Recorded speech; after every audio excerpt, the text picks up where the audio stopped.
Wassalatu wassalamu ala Rasulillah wa ala alihi wa sahbihi wa man tabi'ahum bi ihsanin ila yaumil din.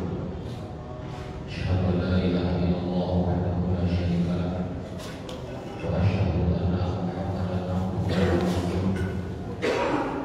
Allahumma shalli ala Muhammadin wa ala ali Muhammad kama shallaita ala Ibrahim wa ala ali Ibrahim.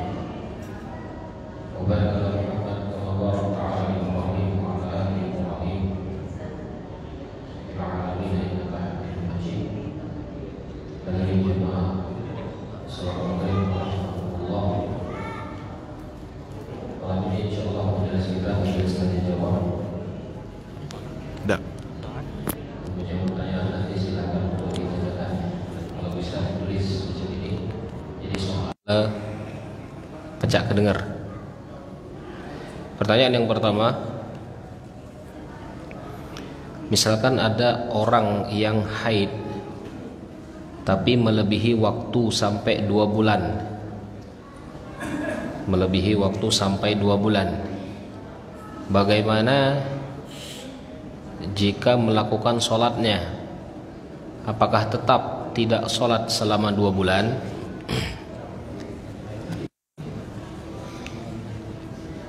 Siapa yang baca jawab? Ada buku nih, duiku. Lah udah aku jelas nih. Laliwat, kita lagi di bab haji. Siapa yang baca jawab? Kalau haid selama 2 bulan, darah keluar terus selama 2 bulan, sholat terus dah? Mat? Hah? Boleh sholat karena itu bukan.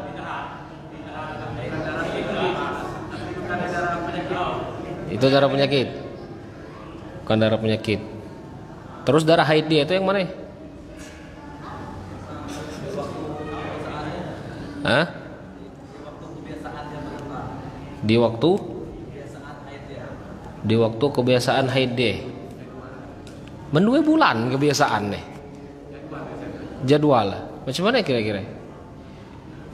Ini lagi pengen jawab nih tengah-tengah. Kalau perempuan darah keluarnya 2 bulan, yang pertama kita harus tahu dulu yang keluar itu darah apa. Ya, dalam ilmu fikih darah yang keluar dari rahim perempuan itu 3 jenisnya. Darah haid. Apa pengertian darah haid? Darah yang keluar dari rahim perempuan dalam keadaan dia sehat normal, yang keluar setiap bulannya. Dalam mazhab Imam Syafi'i, haid paling sedikit 1 hari. Mazhab Syafi'i ini paling banyak 15 hari. Ini perkataan mazhab ya. Tapi kebanyakan 6 sampai 7 hari itu darah haid yang keluar dari rahim perempuan dalam keadaan badan dia itu sehat. Kemudian yang kedua, ada namanya darah istihadah. Istihadah itu apa? Darah yang keluar selain darah haid. Selain dari darah haid itu ya darah istihadah namanya. Artinya dia keluar di luar dari tabiat seorang wanita. Darah istihadah namanya. Atau darah yang keluar disebabkan ada gangguan, entah itu penyakit, tidak normal, atau yang lainnya. Apalagi dia keluar melebihi batas waktu wanita haid secara umum. Jadi kalau dalam mazhab Imam Syafi'i, kalaulah sampai 2 bulan 60 hari, dia melebihi batas maksimal. Maksimalnya dalam mazhab 15 hari. Ya, lah menyelisih ini. Ya, 15 hari. Tapi para ulama menyebutkan bahwa ketika perempuan keluar darah seperti ini, maka dia harus melihat kebiasaan dia dari mulai dia awal haid itu sampai sekarang. Awal haid dia dulu berapa hari dia haid? Ya. Makanya sebelum dia haid itu harus sudah ditanamkan ilmu tentang haid itu juga, tentang hukum-hukum itu juga. Gitu loh. Berapa hari dia haid misalkan? Kalau misalkan haid yang pertama dia itu 7 hari. Ya. Haid kedua dia itu 6 hari. Haid ketiga dia di bulan yang ketiga dia haid 6 hari lagi. Nah, berarti normalnya dia itu antara 6 sampai 7 hari normalnya dia. Tahu-tahu ada 1 bulan keluar terus darah itu. Keluar terus darah itu. Ya, sampai 2 bulan misalkan keluar terus. Maka dia tidak sholat selama 7 hari. Hari ke-8, ke-9, ke-10, ya, maka dia melakukan sholat. Maka dia melakukan sholat sampai masuk bulan setelahnya. Maka perempuan itu ketika dia 7 hari haid, maka dia bersihnya sekitar 23 hari bersih. Normalnya dia itu bersih 23 sampai 24 hari. Dia harus bersih itu. Berarti ketika dia mulai sholat, dia hitung tuh sholat hari pertamanya sampai hari ke-23 atau ke-24. Ke-25 hari setelahnya dihukumi haid lagi. Paham ya? Jelas maksudku? Ini keluar haid nih selama 2 bulan kan? Ini kan menyelisih batas normal. Kalau kebiasaan sebelumnya 7 hari tahan. Paham ya? Hari ke-8 dia sholat. Hari ke-8 itu hari pertama dia sholat. Paham? Dihitung pulih sampai 25 hari dia sholat, tahan lagi. Hukumi darah itu sebagai darah haid untuk bulan ke-depannya. Ya, itu cara ya. Cara yang kedua, dia bisa membedakan sifat darah itu. Darah haid itu hitam, pekat, bau, itu darah haid. Kalau darah istihadah itu samanya dengan darah biasa. Ya, coba tanyakan orang yang biasa nengok darah, perawat dan lain-lain. Benar enggak kira-kira? Ya. Kalau darah haid itu memang bau dia. Kemudian hitam. Kalau darah istihadah itu darah biasa. Ya, darah biasa. Gitu loh. Dari sifat darahnya pun sudah berbeda. Maka perempuan pun harus tahu, atau dia itu harus bisa membedakan. Kecuali kalau perempuan ini nuai geli. Nah itu ada orang itu geli nuai, nengok darah atau langsung enggak nengok darah. Ya, ini yang susah. Jadi harus dibedakan sifatnya. Yang kedua, jadi kalau sudah haid sampai 2 bulan, maka 2 bulan itu bukan darah haid tapi darah istihadah. Dan dia tidak sholat di di hari kebiasaan dia haid sebelumnya. Kalau misalkan dari mulai awal haid, tapi tidak mungkin dari awal haid dia langsung 2 bulan keluar darah, benar tak? Kecil kemungkinan. Ya, tidak mungkin seperti itu. Tapi kalau misalkan terjadi seperti itu, ya, sekali keluar tuh keluar terus lamanya keluar, tidak tahu kapan berhentinya. Ya, tidak normal istilahnya. Dia tidak mempunyai kebiasaan normal seperti biasa. Pas keluar terus. Pas dia nak berhenti ya berhenti. Dakci keluar misalkan. Bagaimana kalau seperti itu? Di sini para ulama menyebutkan dia melihat kebiasaan perempuan yang ada di sekitar dia, boleh ya. Tengok tetangga dia, tetangganya, ditanya dengan tetangganya, orang-orang di sekitarnya, berapa hari dia haidnya. Ya, kalau perempuan-perempuan di sekitarnya itu misalkan sirkulasinya 5, 6, 7, berarti dia harus tidak sholat di antara 3 bilangan ini juga. Nah, setelahnya dia melakukan sholat, gitu loh. Ya, setelahnya dia melakukan sholat. Tapi kalau masih bisa cara yang kedua, dibedakan jenis darah.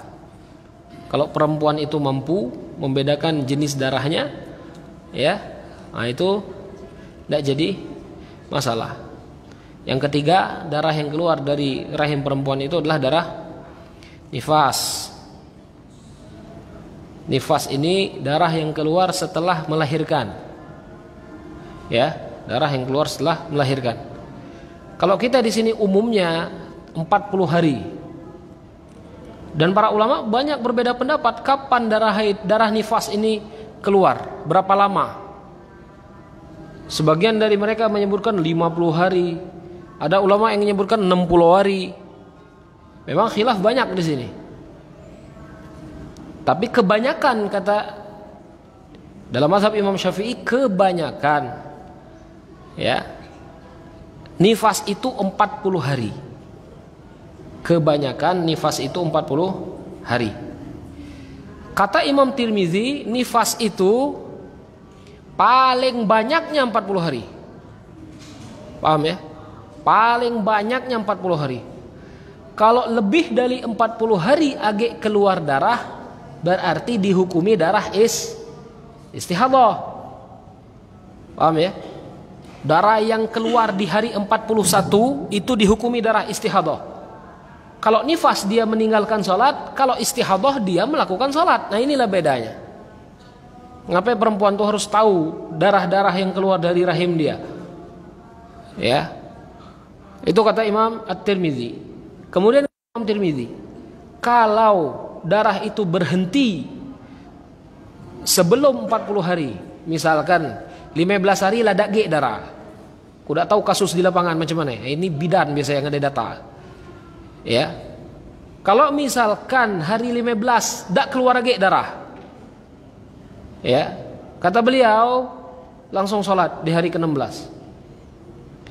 Ini pendapatnya Imam At-Tirmizi. Jadi itu hukum yang berkenaan dengan darah haid. Kemudian tambahan ya, Imam Tirmizi juga menjelaskan, meriwayatkan ada seorang perempuan yang haidnya itu tidak normal. Maka Rasulullah SAW itu menyebutkan ini disebabkan oleh setan. Itu kata Imam Tirmizi, kata Rasulullah. Ya, Imam Tirmizi meriwayatkan dari Rasulullah SAW seorang perempuan yang haidnya itu tidak normal. Ya, itu disebabkan oleh gangguan syaitan, kata Rasulullah SAW. Ya, maka ada baiknya kalau perempuan seperti ini membiasakan untuk meruqyah dirinya sendiri. Ya, untuk meruqyah dirinya sendiri. Ya. Allahu a'lam.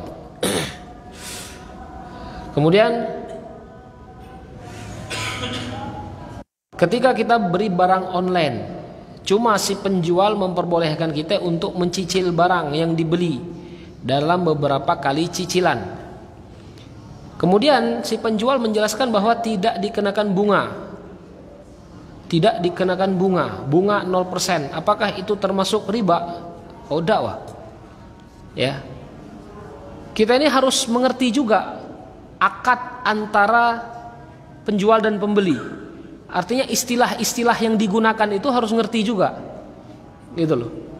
Bunga di sini itu apa yang maksud? Keuntungan misalkan. Artinya harga kredit dengan harga cash sama. Paham ya? Nah, penjualnya menyangka itu bunga misalkan. Ya, ada keuntungan bunga. Tapi dalam Islam itu riba mempunyai istilah sendiri. Gitu ya. Riba itu mempunyai istilah sendiri. Ya, makanya dalam Al-Qur'an itu innamal bai'u mithlur riba. Orang-orang yang tidak ada ilmu tentang riba pasti dia nyebut riba itu sama dengan jual beli. Karena memang mirip. Karena memang mirip. Dan ada penjual yang menyebutkan pada dasarnya itu keuntungan dia.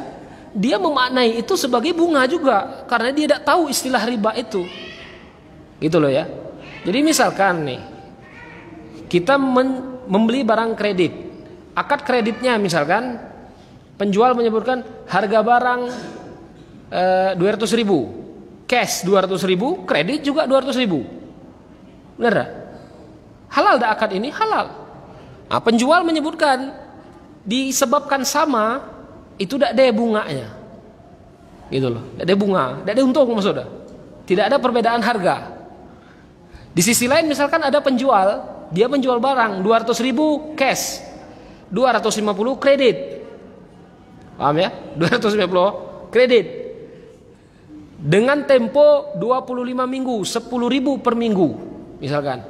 Halal tak akad ini? Halal. Sama-sama halal. Dia nak menjual 200.000 cash, 250.000 kredit, halal. Tak jadi masalah.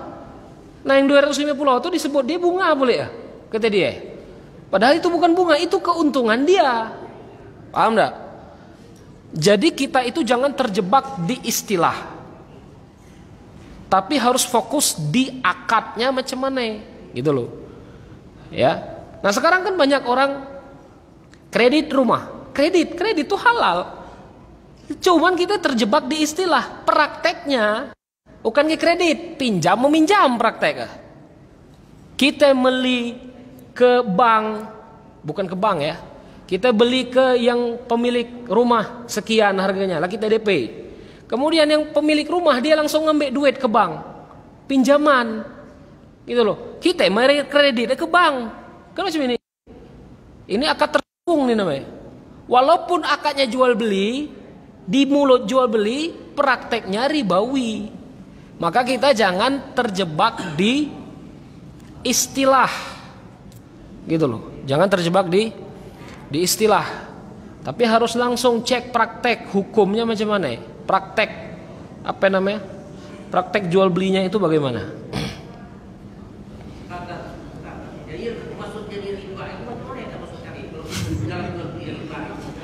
Macam tak gitu.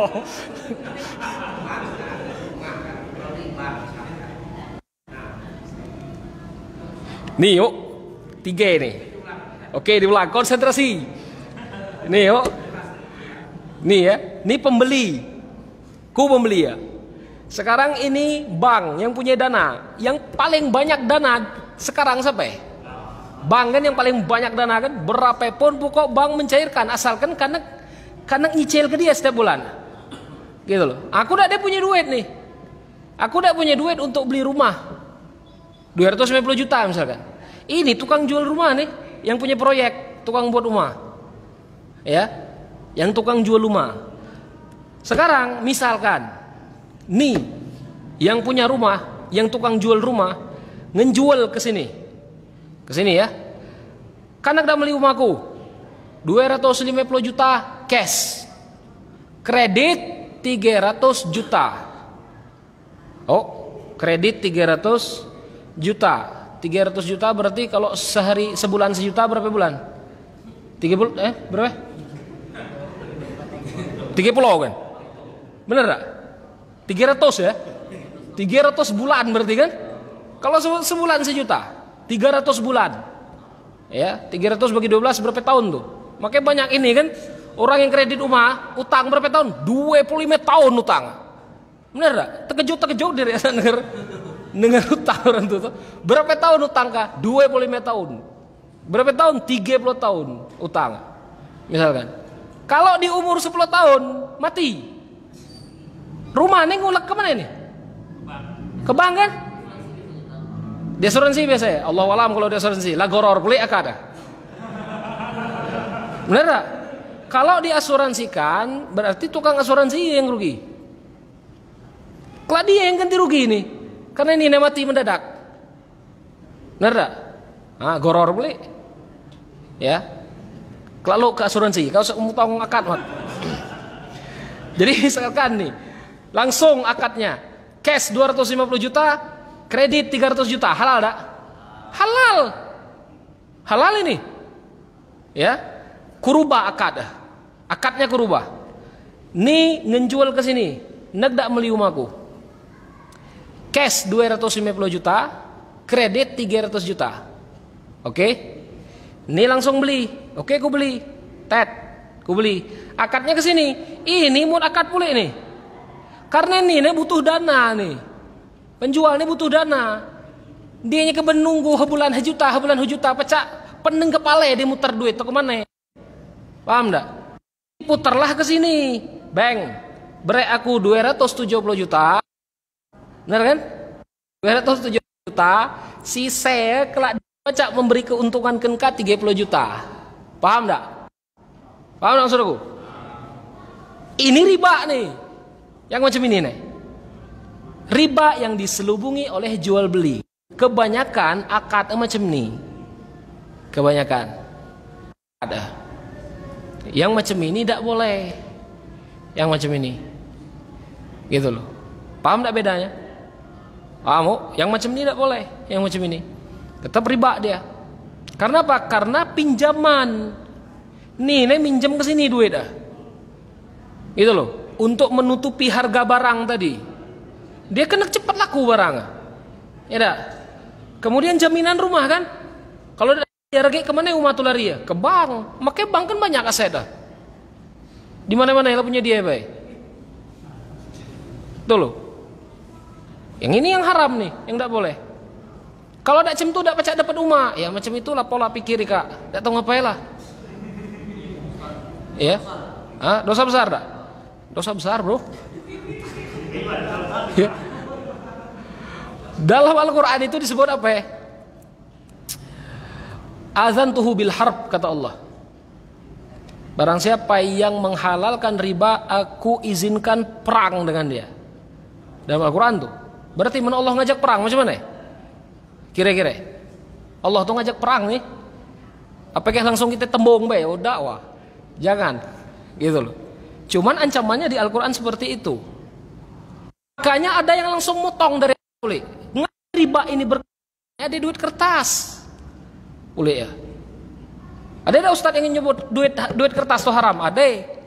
Dan ku hargai pendapat beliau. Dan memang betul gitu loh. Selama kita pakai duit kertas, ada riba, tidak baca ada. Gitu loh. Ya, tidak baca ada. Jadi macam itu. Jelas ya? Lagi. Terus ya. Lah jelas mana yang akad ini ya? Kalau kita bikin rumah kan sekarang ini kan di rumah itu kan melalui bank yang beli kan. Bank yang beli artinya kita bayar ke bank itu boleh haram riba. Kalau banknya beli, bank yang membeli yuk, maksud aku, oke macam ini.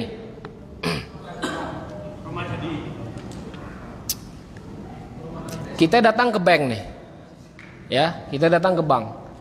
Kemudian kita nyebut, bang, aku nak beli rumah harganya sekian,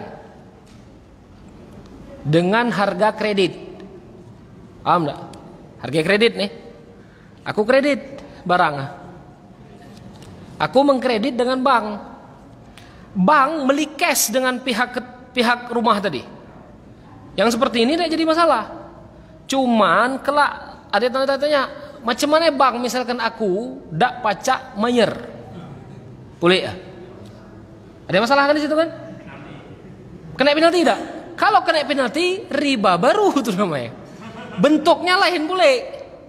Gitu loh. Kalau kena penalti, ribanya yang baru lagi. Jadi macam mana kami nenek nyari untung?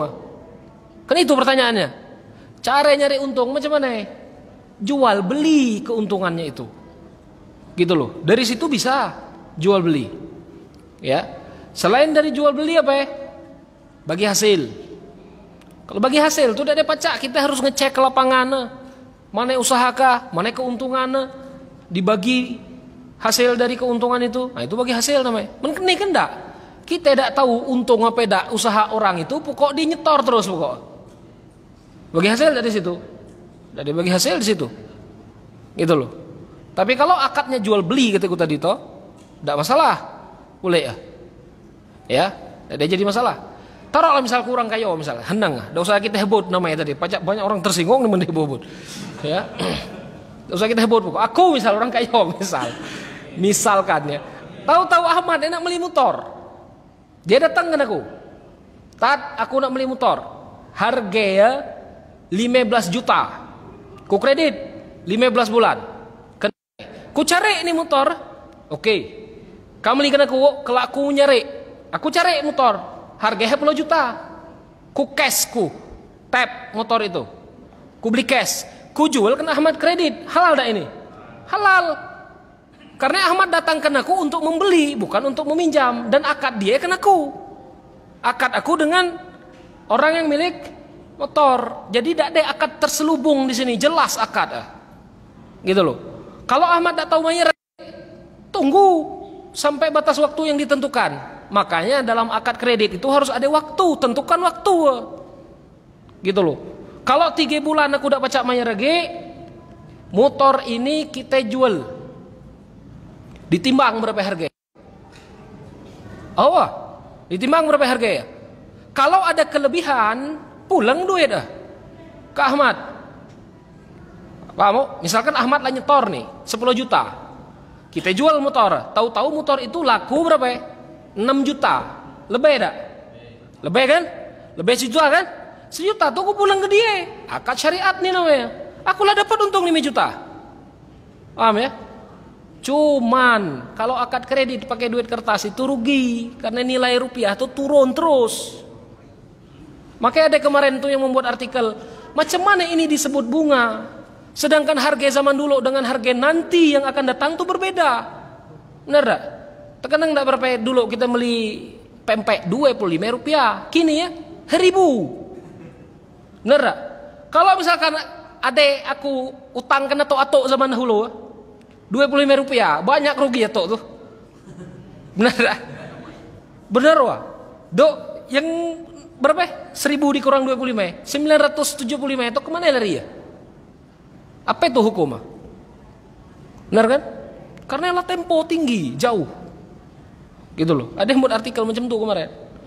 Ya. Jadi untuk keluar dari masalah ini aman. Kita main aman weh. Aku udah berani main-main kasar, main aman, beda usaha lah. Itu main aman. Banyak sabar, banyak nabung, mana ada duit, beli, mana ada duit lah, atau apa lah. Banyak sabar. Ya. Jadi macam itu. Ini nih lupa deh, sekarang dulu. Terus kita pernah memakai duit teman, oke? Cuma sebelum kita mengganti duit tersebut, teman kita tuh meninggal dunia. Macam mana ya kita mengganti duit itu? Ada waliwa, ada ahli waris. Siapa ahli waris dari teman kita? Bukan ahli waris bapak. Ya, kalau dalam masalah warisan yang paling kuat anak laki-laki. Ya, jadi kalau kita punya kawan, dia meninggal, anak dia ada, kita bayarkan anak dia ahli waris. Ya, kecuali kawan tuh menghebatangnian. Paham dah hebatangnian? Dak kawin, kan cewek takut misalnya. Bak lah ninggal, keluarga yang lain dak ge hebatangniannya ge. Paham? Ah itu infakanlah kemana bagus. Dengan niat bahwasanya kita ini membayar ini, ya, dan insya Allah pahala itu mengalir kepada dia yang sudah meninggal. Ya, Allahu alam. Kalau gak ada nih bahaya kelak. Terus seorang ikhwan kerja dengan non muslim di saat hari kelahiran bos. Wow nih.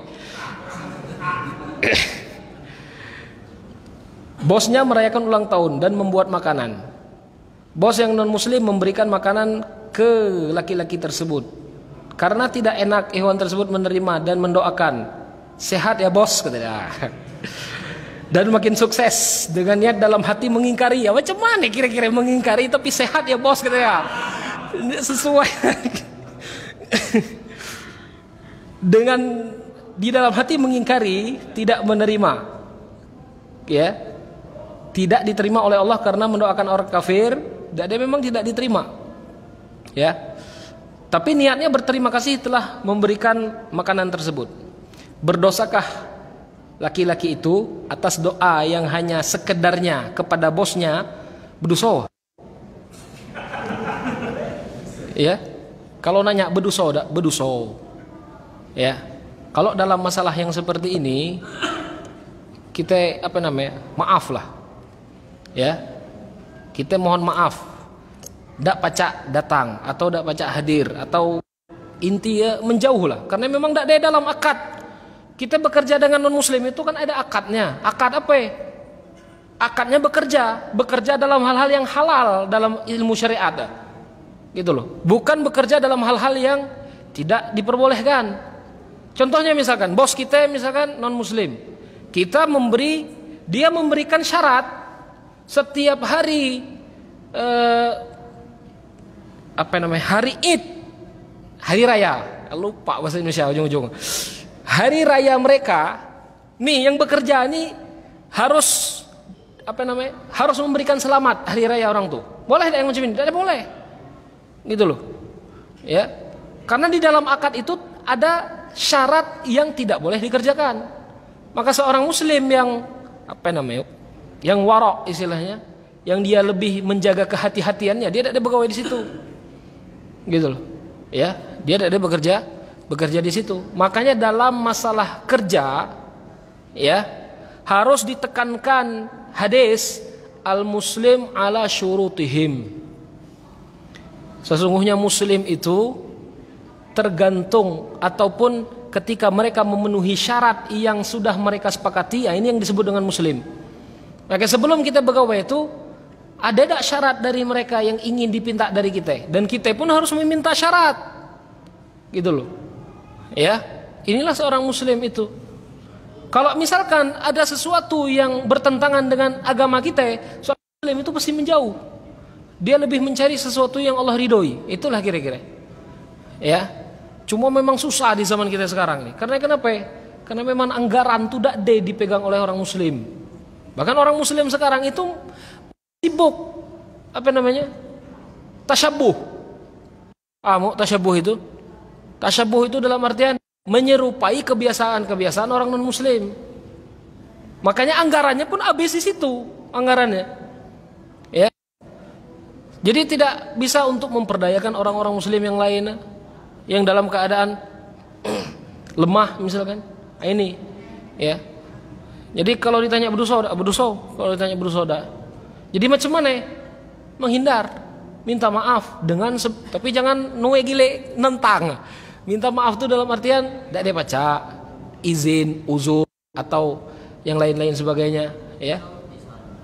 Jadi mereka makanan kan, posisi kita di kantor, mereka makanan, nah bukan terima kan, bisa. Nah terus aku terima, aku nyebut, maka saya semoga sehat selalu. Tapi niat aku tuh itu hari perayaannya karena dia mereka mau makan. Tak usah dipanjang lah. Semoga sehat selalu tuh semoga kemana ya kira-kira? Ya dah, kalau diberi pemakan lah maka saya Hame macam ibu-ibu dia nanya, apa hukum menerima hadiah dari calon pemimpin? Mending terima wah. Dia ngantar nasi uduk misalnya, dipasang stiker. Kan nasi uduk stiker, dah usah diambil. Ya, jadi macam itu. Jadi kalau dia misalkan memberikan kita makanan, ya dah, kita sebagai orang yang menerima, terima, gitu loh.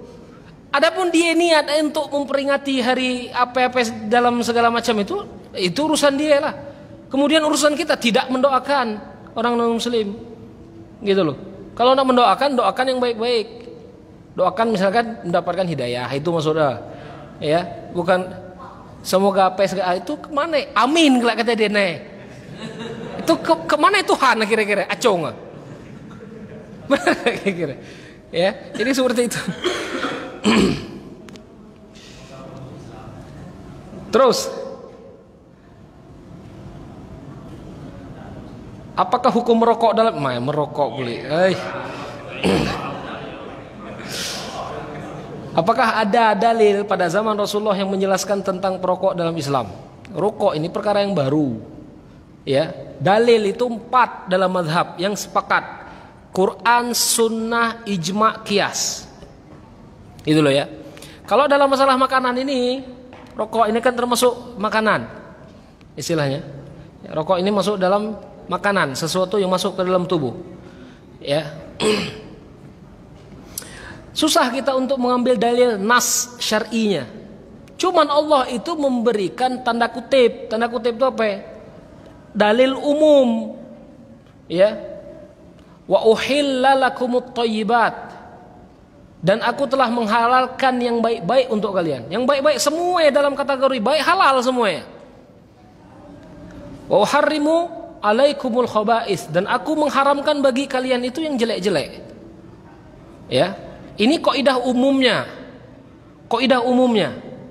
Jadi setiap makanan walaupun halal loh, contoh ya, apa zat-zat halal yang membuat rusak badan kita itu apa kira-kira?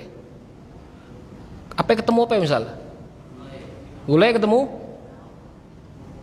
Apa misalkan? Makanan halal, akulah, tidak usah ambil contoh orang lain. Aku sekarang, ya dah. Kemarin ndak ada gaya hidup di Sudan kubuik ini, karena di Sudan tuh keringat keluar terus, ndak ada numpuk barang tuh di dalam badan. Nah, kini ya banyak duduk di masjid, nunggu break, makan ndak ada direm lagi, kena asam urat ujung-ujungnya. Ya dah, kena nih.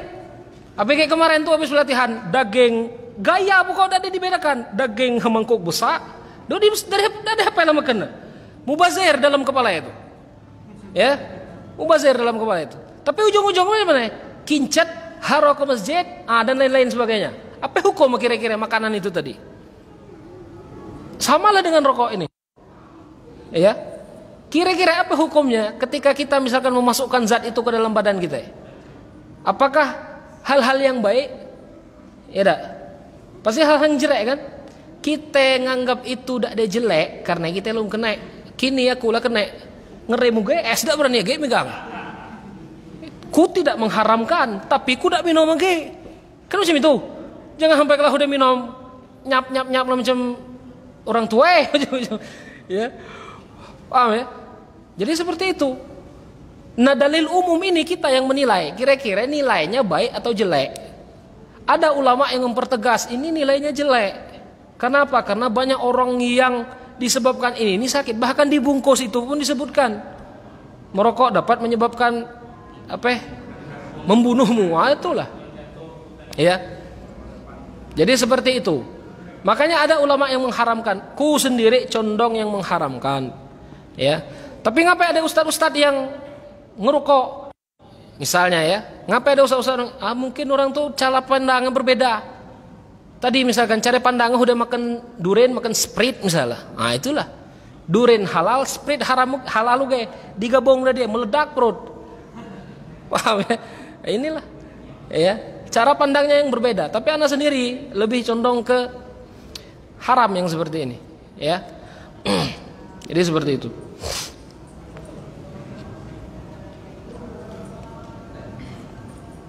Jika yang punya rumah menjual melalui perantara, dia menjual dengan harga 100 juta, mati harganya, dan dia mengizinkan kepada perantara tersebut untuk jual lebih dengan harga 110, apakah itu termasuk riba? Tidak ada riba. Ya, aku punya barang, aku nak jual, tapi aku tidak ada link untuk menjualnya. Ya, aku menggunakan jasa orang. Ya, jasa ingin menjualkan itu, tolong jual barang aku untuk aku 100 juta, gitu loh. Kak tambah besar 110 juta kak jual, misalkan ya. Dia nak nambah ada jadi masalah, gitu loh. Ya, dia nak nambahnya tidak jadi masalah. Ya, itu tidak ada termasuk riba. Nah ini akad. Apa syaratnya? Barang terjual aku berek untungnya, tidak ada riba di sini, ya, tidak ada termasuk riba.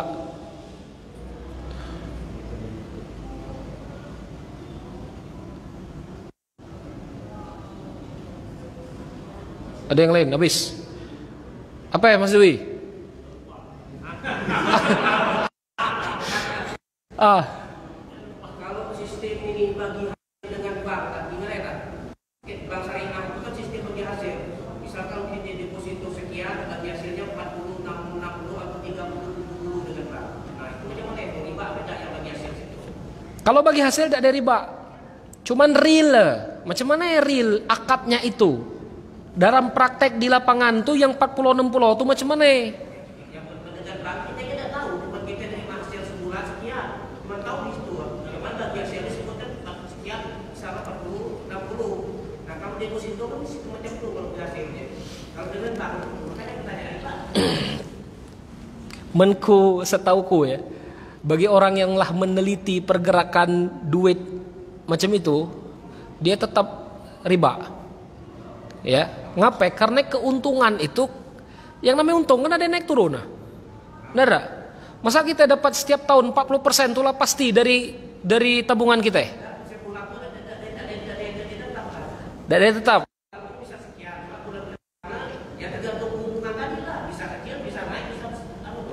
Kalau memang akadnya kalau memang uang itu digunakan untuk usaha yang sahih, maksudku ya, perputaran duit itu digunakan untuk usaha yang benar, gitu loh. Maksudnya jual beli, ya, yang halal, tidak jadi masalah kita terima. Tapi siapa tahu duit itu dipakai kemana ya? Kalau duit itu dipakai dipinjam pule, menurut mereka usaha nih. Jangan kambek duit ini selama 1 tahun. Kita buat usaha duit ini. Apa usahanya? Pinjam meminjam. Ada riba ada di situ. Adalah jelas itu ainur riba kata Rasulullah. Itulah riba yang sebenar-benarnya. Ya. Ini tidak dibaca boleh ya. Jadi harus kita tengok real di lapangan itu seperti apa? Usaha yang dilakukan itu seperti apa? Kalau memang usaha betul-betul jual beli, kita terima, tidak jadi masalah, gitu loh, ya. Yang lain? Kalau misal ini misal kita nak beli HP, kalau harga 1 juta, kita pinjam duit ke orang gitu. Nah, orang ini misal anak repot misal nyariin HP itu, jadi dia pinjamin cara duit 1 juta kasih gitu. Riba ya? Riba macam itu. Walaupun misal dia itu nggak ada repot nyari HP buat. Iya, tetap kena. Ya, tetap kena. Kalau enggak ada usaha sama sekali. Jadi kalau misal riba berarti kasih barang gitu. Kasih barang, bukan kasih duit. Ya. Cara menerima dan tidak menerima itu menentukan barang itu riba atau tidak. Emas ya, kita nukar emas 10 gram dengan 5 gram 2 eko. Misalkan, yang satu emas baru, yang satu emas lama. Benar ya? Itu harus tangan ketemu tangan. Gitu loh. Beli emas, duit dengan emas harus cash, tangan ketemu tangan. Kalau tangan tidak ketemu tangan, artinya hutang lah kena, gitu loh, ya. Jadi dalam masalah macam ini pun sama ya. Kalau kita ingin meminjam, bukan meminjam ya, membelikan dia, kita akadnya jual beli kan dia, cuman kita beri duit, tetap akadnya peminjaman ini. Kejadian kayak kita nyebut jual beli, tetap kita ngasih dia itu pinjaman, bukan barang, gitu loh, ya. Jadi tidak boleh seperti itu. Semenit. Kalau mengenai asuransi jiwa ini gimana? Asuransi jiwa. Karena kan asuransi jiwa kan sekarang ini kan dibagi 3 kan. Asuransi jiwa, kecelakaan dan investasi kan. Nah, itu gimana tuh? Soalnya kalau misal kita habis kontrak misalkan selama misalnya 10 tahun itu kita tidak mengurangi apa-apa. Kan? Nah, setelah kontraknya kita ingin mengambil investasi tadi. Nah, investasi kita itu justru malah berkurang dari yang kita bayar tadi premi tadi. Nah, itu gimana? Goror akad. Akadnya goror. Goror itu arti tidak jelas. Salah satu pihak itu ada yang diuntungkan, ada yang dirugikan. Gitu loh. Paham tak maksudku? Misalkan dalam 10 tahun itu kita tidak ada terjadi kecelakaan, no? Kalau dikumpul-kumpul duit kita 10 tahun itu berapa ya kira-kira? Misalnya kita ambil 80 juta 80 juta misalkan ya. 80 juta. Kalau misalkan kita terjadi kecelakaan, habis duit 100 juta. Apa yang rugi? Asuransi lah yang rugi maksudku. Ya, kalau dia terjadi kecelakaan tetap nasabah ya. Makanya ini akad goror namanya. Paham enggak? Akad goror. Ini macam main judi nih. Asal dia kecelakaan, kita apa namanya? Dia rugi. Tapi asal dia kecelakaan, besar kecelakaan, kita yang rugi ya. Macam main judi kan ini kan? Goror. Ya. Tetap tidak boleh. Oh, jelas lah. Lebih baik tidak usah. Ya. Asuransi langit baiklah. Paham enggak maksudnya asuransi langit? Banyak-banyak sedekah. Oh, itu asuransi langit maksud aku tuh. Jangan ya. Haro aku nyebut bentuk. Aku haro nyebut begitu.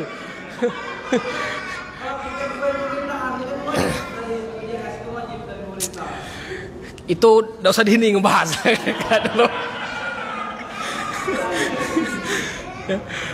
Insyaallah kelak kita lanjut di hari Senin ya. Bab muamalahnya agak anget kepala ya ngebahas. Insyaallah kelak kita lanjut di hari Senin ya. Mudah-mudahan apa yang kita bahas mendapatkan berkah dan manfaat dari Allah Subhanahu wa taala. Buku kita dua. Saya dah apa lagi jawab tadi. Pertanyaan baik ada pertanyaan yang gendeng ya. Kelak insyaallah ya. Atau